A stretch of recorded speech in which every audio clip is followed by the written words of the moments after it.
today, people. How are you? I like this thing. What is this? A shirt? A dress? It's very fancy. A vest, and you can call it. It's very fashion. It's very fashion. The older I get, I try to be a little more classy. It's so funny because you were walking in. I was watching you on the camera coming in, and then I was thinking, "Oh, Pam's here."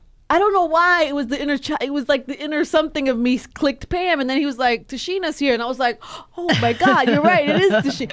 It's so crazy how I still connect you, and I'm sure I'm not the only one. Everybody does it. People Everybody still run up to you in the street, yeah, Pam, everybody. Right? And they tell me, I know your name is Tichina, but I'm calling you Pam. You want to be Pam, you Pam to me.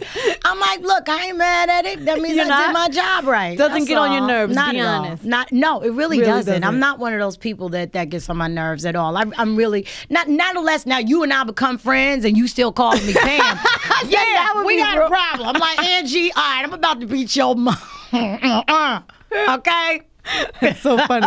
And then I was looking at the bio thing over here, and it says Martin was on from 92 to 97, which is only 5 years. Yeah, we did. In my mind, Martin was on for 10 years. It's crazy. We did not know that this show would be as iconic as it was. When we were doing it, we were just having fun. Like, we didn't know that it would be such a big hit. That now in 2012, people would still be calling you Pam. Never in a million years. Wow. And it's always in syndication. And somebody said, I turned the TV on, you were on Martin, and I changed the channel. You were on Everybody Hates Chris, and I changed the channel, and now you're unhappily divorced. I was like, good. That means I got some checks, and I'm working. You stay working. That's great. Good. I try to. I tell everybody all the time, I'm like Biggie. I'm just trying to feed my daughter. I love that.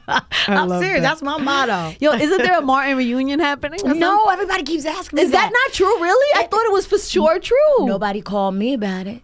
Well, then it's not happening because that would just be disrespectful and out of order. Martin's brother called me about, trying to, he says Martin was trying to, organize it. And we almost had it all together, and then it just kind of fell apart. What would it be, like a TV show, like a movie? No, a film. A movie. We were thinking about doing the Martin movie.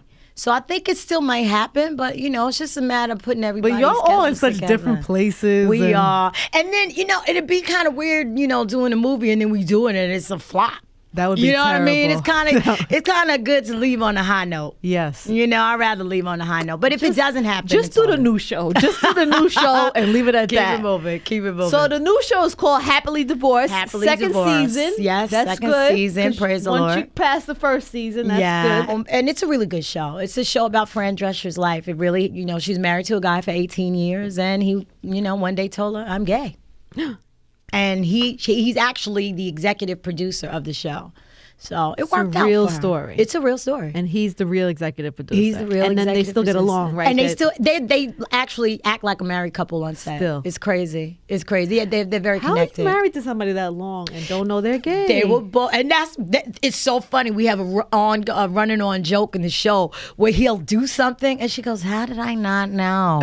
Yeah, how did she not? She really did, because they were both in show business. Because I would have been tight. She's not even tight. She's okay with it. No, you got to deal with your circumstance, And actually, Fran, she beat a lot of odds. She has, cancer. She beat cancer, so she's happy, And I'm happy to see her go from such an iconic show like The Nanny, and now she has, another resurge in her career with this show. So it's cool. Yeah, because once you get stuck in a certain thing, it's hard to. Well, they used to tease me all the time because when I was doing TV, I did soap operas and all my, my friends that were. Yeah, I did 2 years of Ryan's Hope, 2 years of All My Children. Wow. And all my who were you on All My Children? What was the? I was Charlotte Valentine. And what was your problem? I was a bad black kid. Okay, that's the bad black kid with crooked teeth who set stuff on fire. Is that what it said on the script? No, but I did. My teeth were horrible. But what'd you do? You fixed them? Yeah, girl. When I started getting money, I paid for good teeth. Shoot. Wait, you fixed your teeth pre-Martin? No, Martin used to tease me really bad about my teeth. So when I started getting my checks from Martin, I started fixing my teeth. Oh yeah, he used to crack on me hard. He's ruthless. Real hard. Oh, he's ruthless. He's horrible. But I got him. Oh, I got him good. Oh, trust me, I got mine in too. Because his brother, all his boys would gang up on me too. So. I had to stay on my toes with all of them. So you took care of that. I took care of that. I got that. You got that right.